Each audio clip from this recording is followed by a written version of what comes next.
Assalamualaikum warahmatullahi wabarakatuh. Bismillahirrahmanirrahim. Alhamdulillahi rabbil alamin. Allahumma salli wa sallim ala Sayyidina Muhammadin wa ala ali Sayyidina Muhammad. Pelajaran kali ini kita masih melanjutkan isim yang dibaca nasab. Yang berikutnya adalah masdar. Pada halaman 18, masdar atau dalam istilah lain dinamakan maf'ul bih. Babul masdari, bab menjelaskan masdar atau maf'ul bih. Al masdaru, adapun masdar huwa al ismu al mansubu, isim yang dibaca nasab. Alladzi yaji'u salisan, yang datang nomor 3, fi tasrifil fi'li, dalam pentasrifan fi'il. Jadi masdar atau maf'ul mutlak adalah isim yang dibaca nasab yang datang nomor 3 dari tasrifan fi'il. Nahwa doroba yadribu dorban, seperti contoh doroba yadribu dorban. Nah, pokoknya setiap tasrifan dalam ilmu shorof kalian, kalimat yang ketiga itu dinamakan masdar. Kalau yang pertama doroba itu dinamakan fi'il madhi. Yang kedua yadribu fi'il mudhari. Nah, ini yang ketiga dorban. Ini dinamakan masdar atau maf'ul mutlak. Nah, sedangkan pembagian masdar wahuwa kismani, yaitu ada 2 bagian. Masdar dibagi menjadi 2, lafdiyun wa ma'nawiyun. Masdar lafdi dan masdar ma'nawi. Fa'in wafaqa lafduhu, lalu apabila lafadznya sesuai lafdhu fi'lihi, lafadz fi'ilnya, fahuwa lafdiyun, maka dinamakan masdar lafdi. Masdar lafdi adalah apabila lafadz masdar tersebut sesuai dengan lafadz fi'ilnya. Seperti contoh nahwa qataltuhu qatlan. Qataltuhu qatlan, saya telah membunuhnya. Qatlan, dengan membunuh. Qatlan, dengan membunuh atau membunuh benar. Berarti masdar juga mempunyai arti meyakinkan. Kemudian yang kedua, fa'in wafaqa makna fi'lihi, dan apabila sesuai dengan makna fi'ilnya. Apabila sesuai dengan makna fi'ilnya duna lafdihi, tidak pada lafadznya, duna lafdihi, tidak pada lafadznya, fahuwa ma'nawiyun, maka dinamakan masdar ma'nawi. Seperti contoh nahwa jalastu qu'udan. Jalastu, saya telah duduk, qu'udan, dengan duduk. Qu'udan, dengan duduk. Saya benar-benar duduk. Kalau bahasa Indonesianya, saya duduk dengan benar-benar duduk. Kemudian contoh lagi, wa qumtu wukufan. Qumtu, saya telah berdiri, wukufan, dengan berdiri. Saya berdiri, benar-benar berdiri. Wa ma asbaha dzalik, dan yang menyerupainya. Wa ma asbaha dzalik, dan yang menyerupai, atau dan lain-lain. Wa ma asbaha dzalik, dan yang menyerupainya, dan lain-lain. Nah, berarti di sini bisa disimpulkan isim yang dibaca nasab yang kedua yaitu masdar atau maf'ul mutlak, yaitu isim yang dibaca nasab yang jatuh ketiga dari tasrifan fi'il. Nah, tasrifan fi'il dalam ilmu shorof kita yang kita sudah pelajari di awal. Nasoro yansuru nasron, wa mansoron fahuwa nasirun, wa dzaka mansurun unsur la tansur mansoron min sorun. Berarti nasoro yansuru nasron. Nah, nasron ini adalah kalimat yang ketiga dari tasrifan fi'il. Itu dinamakan masdar. Nah, nanti semisal ada kalimat dalam susunan Arab, ketika ada orang ngomong nasortu Zaidan nasron, nasortu Zaidan nasron. Nah, berarti di sini nasortu saya telah membantu Zaidan, Zaid, nasron dengan bantuan, nasron dengan bantuan. Nah, di sini ini mempunyai arti meyakinkan, bisa mempunyai arti meyakinkan atau taukid. Nasortu Zaidan nasron.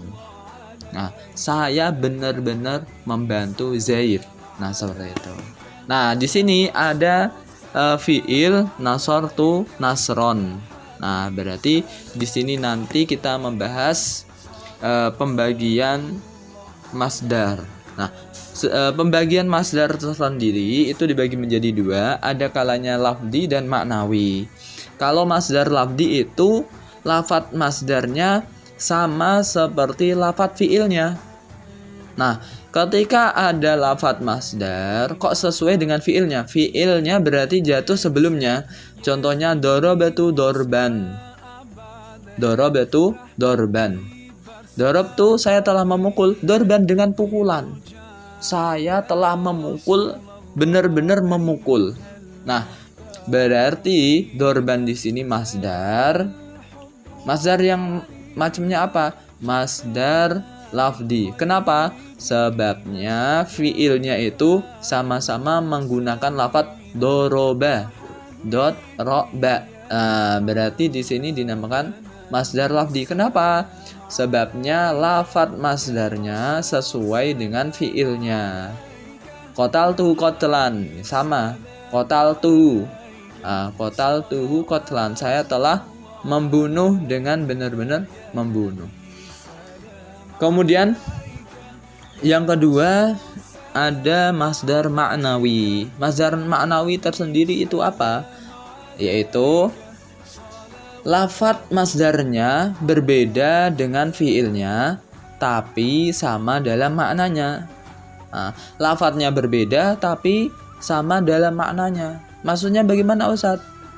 Lafadznya berbeda. Contohnya, jalastu qu'udan. Jalastu, saya telah duduk. Qu'udan dengan duduk. Maksudnya memang posisi saya ya duduk. Nah, seperti itu. Nah, di sini ada dua lafadz, yaitu fiil yang pertama, yang kedua masdar. Nah, lafadznya yang pertama adalah dari lafadz jalasa. Kalau qu'udan dari kata qa'ada. Nah, berarti di sini dua kata yang berbeda, namun maknanya itu sama. Berarti di sini adalah persamaan kata. Berarti adalah sinonim, kata sinonim jalasa qa'ada. Nah, berarti di sini dinamakan maknawi. Kenapa? Sebabnya lafadznya berbeda, yaitu jalasa dan qa'ada, namun keduanya memiliki arti yang sama, yaitu berarti duduk. Kemudian contohnya lagi, Ustadz. Kumtu wukufan. Kumtu saya telah berdiri. Wukufan dengan berdiri. Saya benar-benar berdiri. Nah, di sini kumtu itu dari kata koma. Koma berdiri. Nah, biasanya kan koma zaidun.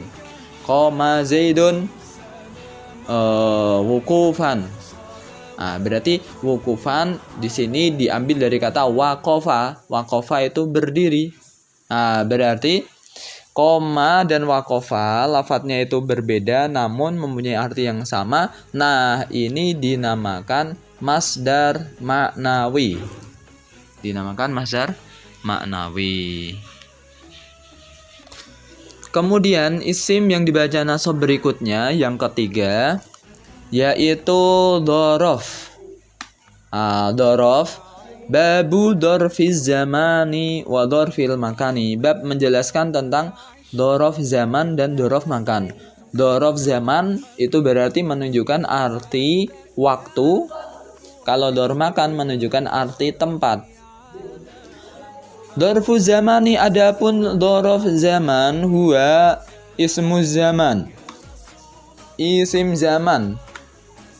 Ya, isim zaman berarti isim yang menunjukkan arti waktu. Al-mansubu yang dibaca nasab bitaqdiri fi dengan mengira-ngirakan makna fi. Dengan mengira-ngirakan makna fi. Fi itu apa artinya? Fi ya dalam atau pada waktu. Nah, itu arti daripada fi. Akan tetapi tidak ada huruf fi-nya langsung. Contohnya al-yauma,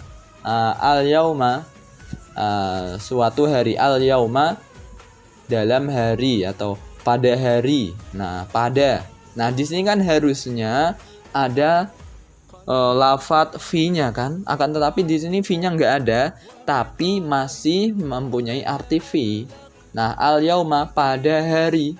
Nah, aslinya itu kan yaumun. Nah, kalau yaumun artinya adalah hari, kalau al-yauma pada hari. Nah, paham? Ini dibaca fathah. Wal lailata, pada malam hari. Hudwatan berarti pagi. Bukrotan sama pagi.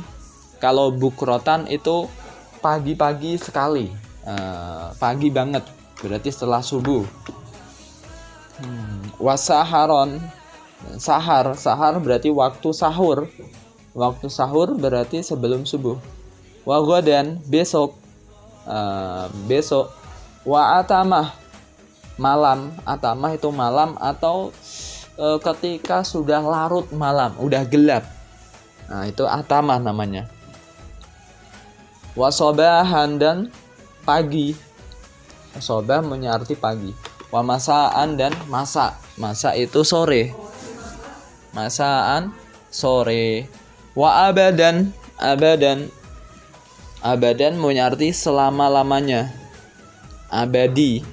Sudah menjadi bahasa kita. Abadan selama-lamanya atau abadi. Amadan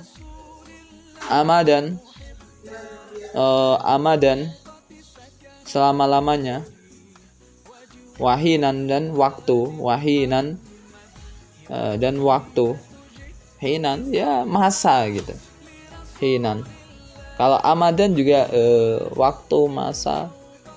Wama asbaha dzalik, dan yang menyerupainya dan lain-lain. Wa dzarful makani, yang kedua adalah dzaraf makan. Wa dzarful makani dan dzaraf makan. Dzaraf makan berarti yang menunjukkan arti tempat. Huwa yaitu ismul makan al mansubu. Isim makan, isim yang menunjukkan arti tempat. Isim yang menunjukkan arti tempat yang dibaca nasab. Al-mansubu yang dibaca nasab bitaqdiri fi dengan mengira-ngirakan fi. Berarti dzaraf makan adalah isim yang dibaca nasab yang menunjukkan arti tempat, mengira-ngirakan makna fi. Fi di sini berarti di, mempunyai arti di. Contohnya nahwa amama di depan. Di depan. Khalfa wa khalfa dan khalfa di belakang. Wa kuddama dan kuddama di depan. Wa waro'a dan waro'a di belakang. Nah, sama berarti kuddama sama dengan amama, waro'a sama dengan khalfa. Wa fauqa dan fauqa di atas. Wa fauqa dan fauqa di atas. Wa tahta dan tahta di bawah. Wa inda dan di sisi atau di samping. Wa ma'a dan ma'a serta.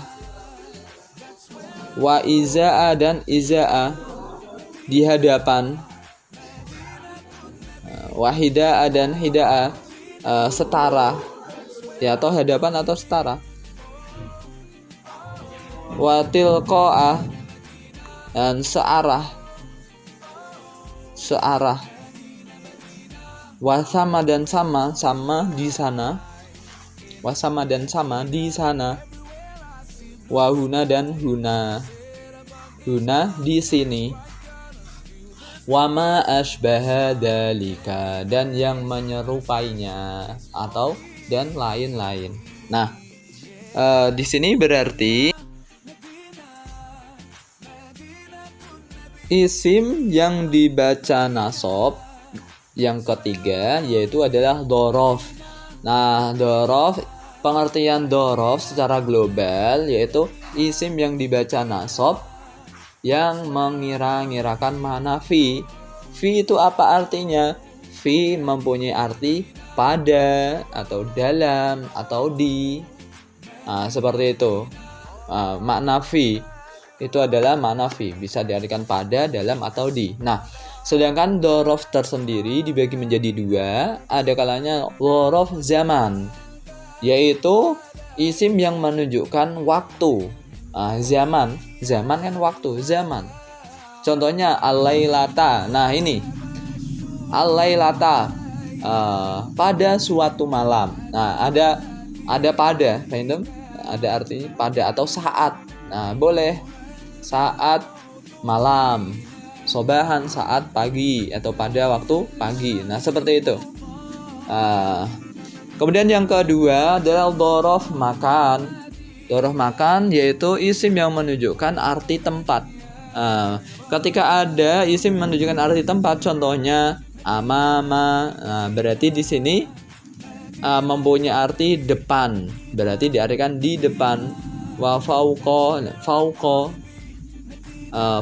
di atas, fauqa di atas, fauqa di atas, dan yang lainnya seperti yang disebutkan dalam kitab kalian lah. Nanti jikalau ada isim yang menunjukkan arti waktu atau arti tempat yang mana dibaca nasab berarti sesuai dengan tandanya, alamat i'rab yang dibaca nasab, yaitu fathah atau wawu atau alif atau ya atau hadfun nun, seperti pembahasan dalam i'rab, berarti itu dinamakan dorof. Nah, dorof apabila menunjukkan arti waktu dinamakan dorof zaman, dan apabila menunjukkan arti tempat dinamakan dorof makan.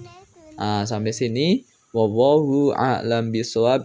Jazakumullahu khairan. Assalamualaikum warahmatullahi wabarakatuh.